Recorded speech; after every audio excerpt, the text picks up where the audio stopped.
Over the past 10 years, I've interviewed more than 1,000 people. I've interviewed people who are living through experiences that feel like hell on earth, and people who are at the pinnacle of what they'd hoped for their lives, and everyone in between.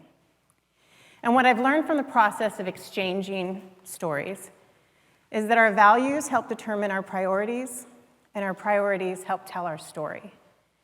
I call these don't wait stories, the nouns in life, the people, places, things, and ideas that we give up on along the way sometimes, for whatever reason, because we get too tired, too broke, too busy, too sad, too comfortable.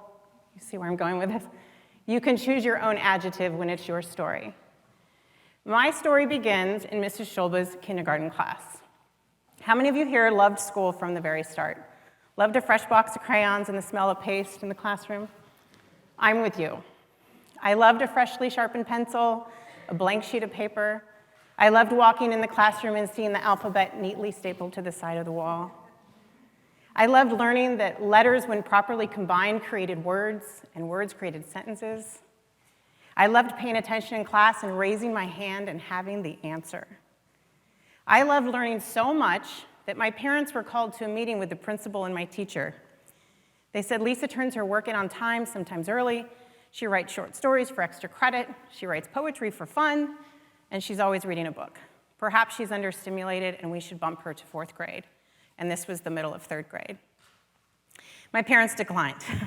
They said, she is smart, but not gifted in the way you think she is.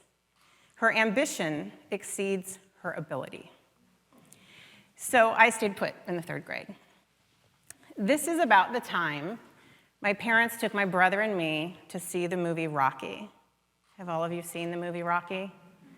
The unknown fighter who gets the opportunity of a lifetime to fight the heavyweight champion of the world. Partway through his training, he figures out that he probably can't win. But if he can go the distance, the whole 15 rounds, he can accept that outcome.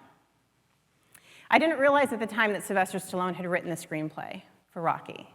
He'd seen a fight between Muhammad Ali and Chuck Wepner. And Chuck Wepner was an unknown who was fighting the heavyweight champion of the world and managed to go to the 15th round and lose just seconds before the end of that round. He'd gone the distance. Sylvester Stallone saw this as a metaphor for life and started thinking about this story. And in his very humble beginnings, in his Hollywood apartment as a struggling actor, he sat down and wrote the screenplay for Rocky in 3 days' time on a legal pad of paper. He sent it to a studio who loved it, and they offered him money. But we don't want you to play the lead role, even though he'd written it for himself. They needed a more established actor. He said, no, thank you. They offered him more money. No, thank you. He said at the time he'd already figured out how to navigate poverty. What he couldn't navigate is the disappointment if the movie became hugely successful and he wasn't part of it. So he turned down every amount they offered up until the $360,000 mark. He had $106 to his name. He still said no. Finally, the studio gave in. They said, fine, you can make your movie. We're only giving you $1 million, and we'll just see what happens. To date, that movie has grossed more than $220 million, and it won awards for Best Actor and Best Screenplay. Can you imagine if Sylvester Stallone had waited? If he'd thought, I'll let them have this one, and I'll just wait for my next big screenplay idea? I can't. Seeing this film was the first spark of interest in real storytelling, not just Rocky the movie, although I love that film to this day. But what are we willing to endure to tell an important story? What are we willing to sacrifice? Sylvester Stallone started teaching me that lesson. This is about the age that my parents gave me my first typewriter, much like this one. It was red and plastic, and what I loved about it is it had corrective ribbon. I could fix my story and keep on writing. Wherever I placed this typewriter in my home became my classroom. And I was determined to learn about plot, character, conflict resolution, storytelling. This is also about the time, 8 years old, when I met Wesley. I walked out onto the front porch of my house, and he was playing football with my brother and a bunch of friends from the neighborhood, and he'd just moved down the street. I can't explain it, but I saw him, and he saw me, and something in me knew he'd be important in my life. I didn't know that I'd marry him at 22 years old, and I didn't know that I would be diagnosed with cancer 2 years after we married. I didn't know that the very treatments that were intended to save my life might also cause risk of infertility. I most definitely could not have known that on a very ordinary Saturday, Wesley would decide to clean out the garage in our home and cleaned out an old cabinet that hadn't been touched. And in that cabinet was mold, droppings, and a bag of fertilizer that was soaking wet and should have been dry. And I watched him place that bag in the trash. I couldn't have known that the shortness of breath he complained of that day would lead to a hospital stay a month later, and 8 more that year, and exactly 1 year to that Saturday of him cleaning the garage, he received a double lung transplant. And what I couldn't have known beyond any shadow of any doubt was that he would die 6 weeks later on Easter Sunday at 35 years old. I spent my whole life trying to find the good in things when something bad happens. I got cancer, I kept a journal. That journal became my first published book. I helped other people deal with their own cancer diagnosis. Conflict resolution, there was the balance. The doctors told us after cancer to wait at least 2 years to try to have a baby. A year or 2 would be better. We waited 2 years to the month and found out 3 weeks later I was pregnant. The conflict of the risk of infertility and the resolution of this healthy baby boy who is now a thriving young man. But what I couldn't find, even though I wanted to learn from the lesson of having loved and being loved by and even losing Wesley. But one thing remained. I was the mother of a fatherless son. And that to this day is still the gaping wound in my heart. But what can I do with all of that and start to learn from it? That was my mission. I was what I considered a high-functioning griever. And what I mean by that is I read all the books about grief and purpose and moving forward. I sought counseling. I was devoted to my son. We built a beautiful life together. I'd create a career as a storyteller. I'd managed to learn to feed my son and feed my soul and be home by 3 o'clock every day when he got home. To the outside world, I was high functioning. To anyone who knew me closely, and to the people even that I hid it from, I was broken. I didn't want this part of my story. I wanted to go back to when I was a kid and use that corrective ribbon and rewrite it. And this time, both of us survived. But we know that's not an option. About this time in my career, I was given the opportunity to host a radio show. And through this radio show, I interviewed people all over the country with all different life experiences. And something amazing happened. Through the exchange and experience of storytelling, I began to heal my own story. As I moved through this process, I thought maybe it's time to tell our story on a larger scale. So I started writing. It was very hard to write Wesley's name in the past tense for the first time. I've been writing about him in my journal since I was a kid. So I thought, okay, let's be honest in this story, no matter how painful. I wrote about how he could no longer read a bedtime story to our son because he was too short of breath. I wrote about the last Christmas Eve that he spent with us. I looked for him in the middle of the night. I found him in the kitchen, and his legs were blue, and his ankles were swollen from heart failure, and there he was, placing the last casserole in the refrigerator to bake later that day. Now, I said I'd be honest, and he could be a huge jerk. He was hard to get along with. He used to always say, "I'm so easygoing," and I'd say, "Yeah, as long as everything's going your way." You guys know anybody like that? I can be that way myself.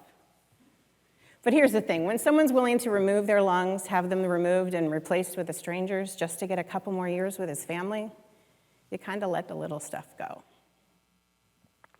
As I navigated this new story that I wanted to tell, I thought about the reader or the people who would hear it, people like you. And I thought, what can I give to these people who are devoting their time, energy, and empathy to my family's story? How can I help them learn from us without ever actually having to go through it? And that's when I started thinking about the don't wait stories of our lives. the people, places, things, and ideas that we give up along the way? What if I could get people to move those adjectives out of the way, those excuses, and inspire them perhaps to start reaching for the verbs, the action in their lives? What if I could do that just by sharing his story? Now, as I navigated this, it was, kind of how I started building my career, or built onto that career. That was my mission. Get people to think about their don't wait stories. I felt like I'd moved beyond the abyss of grief. I'd crossed that abyss. I'd done the work. I'd read the books. I'd gone through therapy. I'd raised a healthy, thriving young man who was ready to go off into the world. And then something happened. And that grief, that hauntingly familiar grief, was right back in my life again. And it terrified me. How many of you have sent a kid off to college? Anybody? Or a child off to the military? Helped your son or daughter move across town to their first apartment? How many of you wish your son or daughter would move across town? If you haven't sent your child off, it is part of life. You will do it. And I don't care what the circumstances are, it is painful. And I found myself right back in that space, grieving. I didn't want that fresh white piece of paper. I didn't want a new chapter in my life. Empty nesting? No way. I wanted to be with my kid every day, just as I'd done. I'd already had to learn how to live without his dad. I wanted my kid with me every day. And yet I knew it was time for him to go. I had raised this terrific human being who was ready to go off and got into the college of his choice, and we'd built a good life together, and raising him was the honor of my lifetime. So, to honor that experience, I fought really hard to not get stuck in that grief. And I did the only thing I know how to do. I got in my car, and I pulled a trailer, and I traveled the country in search of people living don't wait stories. People who are living the nouns in their lives, getting rid of the excuses, those adjectives, and living with action, with those verbs. These are not bucket list things. This is not the assumption that it's frantic and you might not be here tomorrow, so what will you do today? Because here's the truth. As much as I love standing in the center of this circled red carpet and all that it represents, if I didn't have tomorrow and I knew that, I would not be here today. I would be with my kid and a handful of other people I love a whole bunch, and I'm guessing you would too. So instead, let's assume we live 100 years. We die in our sleep surrounded by everyone we love. What are we doing with those 100 years?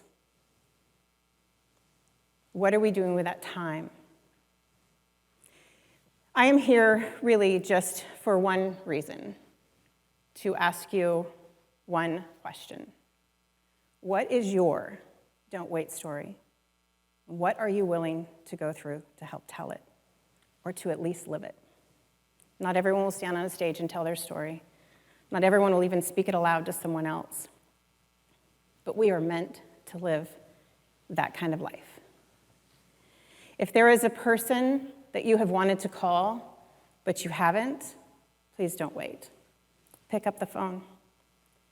If there is a place you've wanted to visit, you've never visited it ever, and you want to be there, you can't imagine your life never having gone, then don't wait. Go to that place. Go to many places. If there is a thing that you have wanted to do your whole life and you haven't done it, don't wait. Go do that thing. Go do many things. And if there's an idea you've carried in your head that you've never shared with a single person, don't wait. People need to hear your ideas. We will lose things in our lives.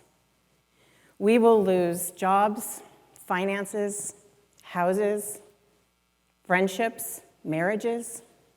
We will lose people. And it will change the trajectory of our lives, and it's supposed to. So it's up to you to get out your blank sheet of paper, to focus on the nouns in your life, move those adjectives out of the way, those excuses, and focus on the action in the nouns, the action in the verbs that you can put forth in your life. And take it from me. Don't wait. Thanks.